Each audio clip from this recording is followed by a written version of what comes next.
A punto de hundirse quedó hoy el proyecto de ley estatutaria de reforma a la educación tras fracasar en la plenaria del Senado el acuerdo al que había llegado el gobierno con los partidos de oposición.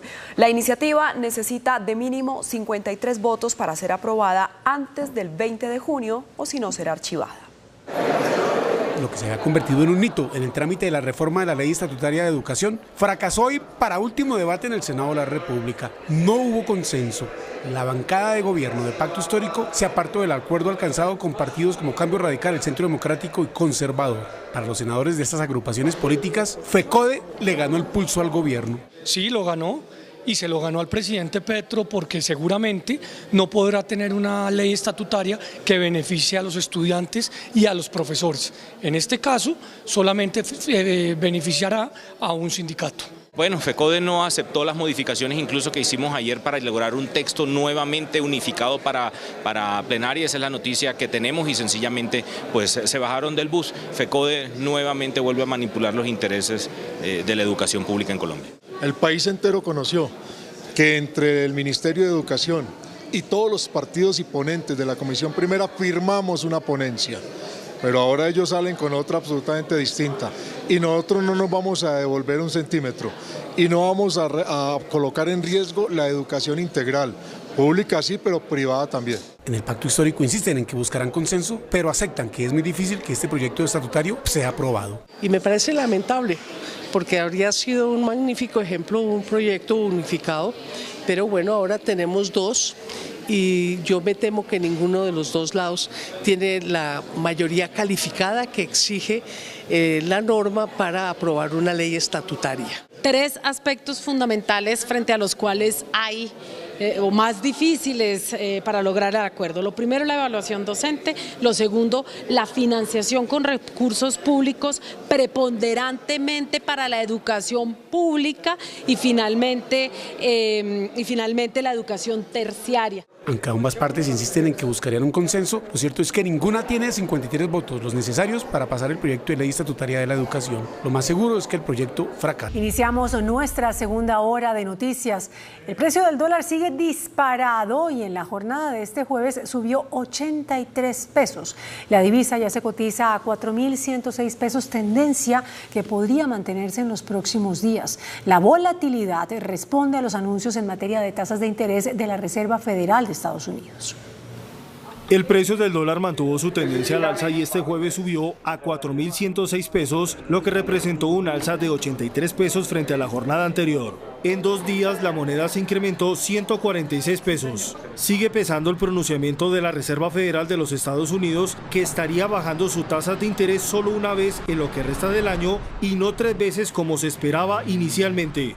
La divisa marcó máximos de 4.153 pesos en una sesión donde se negociaron 1.581 millones de dólares. Mantiene una tasa de interés bastante elevada para lo que ha sido la tradición en las últimas 2 décadas en el mercado de bonos. Por otro lado, la tasa de cambio sigue respondiendo a los riesgos generados desde México por una futura reforma fiscal por parte del nuevo gobierno.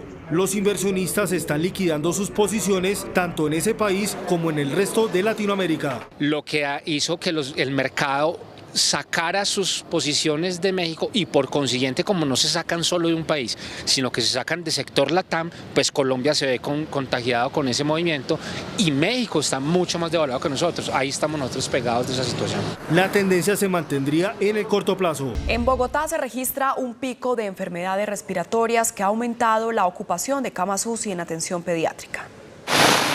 La temporada de lluvias ha generado grandes dificultades respiratorias, principalmente en los niños que habitan en Bogotá. Este pico de enfermedades respiratorias aumentó la ocupación en hospitalización pediátrica al 91.6%, es decir, de 1.184 camas de hospitalización en instituciones públicas están ocupadas 1.084 y de 369 en entidades privadas están ocupadas 321. Es tanto el uso en este momento de las unidades de urgencia la sala cera, pues muchos papás de pronto no llevan los niños a las urgencias a la velocidad que tendrían que llevarlos, y los niños en algún momento llegan en un estado clínico un poco más complejo y terminan siendo hospitalizados y de ahí trasladados a una unidad de cuidado intensivo o una unidad de cuidado intermedio pediátrico. Las camas UCI presentan una ocupación del 93% y de 260 camas habilitadas, 239 están ocupadas. En medio de la crítica situación de seguridad en el Valle del Cauca, la ministra de Ambiente anunció que la seguridad para la Asamblea COP16 está garantizada. La arremetida de violencia en el suroccidente del país tiene a las autoridades en máxima alerta. Esto previo a la cumbre del medio ambiente de las Naciones Unidas, COP16, que se realizará en Cali en el mes de octubre. La ministra de Ambiente entregó un parte de tranquilidad. Esta semana precisamente hubo una comisión de seguridad de Naciones Unidas que ha trabajado de la mano con las fuerzas de seguridad de Colombia y el Ministerio de Defensa para garantizar un plan integral que ya se ha puesto en marcha para una protección integral de todos los delegados internacionales y de la población civil y de todos los asistentes a la COP16. La ministra confirmó que la próxima semana se presentará al país y a la comunidad internacional la estrategia de seguridad para la COP16, un evento que congregará delegaciones de los 5 continentes. De esta manera, la entidad afianzará su política de gestión para mejorar las cifras de recaudo tributario en el país. Se busca recuperar una cartera morosa de 14 billones de pesos en lo corrido del año. 1.200 funcionarios de las 34 seccionales de impuestos gestionan el pago de 302.787 obligaciones en mora entre personas naturales y jurídicas. En la Jornada Nacional del Cobro, que se adelantará solo esta semana, se busca recuperar 3.5 billones de pesos. Aquellos morosos que deben básicamente IVA, retención en la fuente, impuesto al consumo y el impuesto de renta. Esta cartera suma 14.5 billones de pesos. La funcionaria sostuvo que la entidad busca todas las formas para que los morosos se pongan al día. Sin embargo, cuando se agotan las instancias de gestión, se adelantan embargos, diligencias de secuestro y remates. Acumulamos más de 20.000 y en el caso de las denuncias penales más de 7.400. La directora defendió la gestión de la entidad al señalar que entre enero y mayo se adelantó acciones de facilitación y control que permitieron recaudar 18,4 billones de pesos, más de un 100% del cumplimiento de la meta. Según la última encuesta de las elecciones en Estados Unidos, el exmandatario republicano Donald Trump aventaja al actual presidente Joe Biden por 2 puntos porcentuales. Según una nueva encuesta de Reuters, el líder republicano en las elecciones presidenciales de Estados Unidos, Donald Trump, abrió una ventaja marginal de 2 puntos porcentuales sobre el presidente Joe Biden en la carrera para ganar las elecciones de noviembre. Alrededor del 41% de los votantes registrados en la encuesta de 2 días dijeron que votarían por Trump si las elecciones se celebraran esta semana, mientras que el 39% eligió al líder demócrata Joe Biden.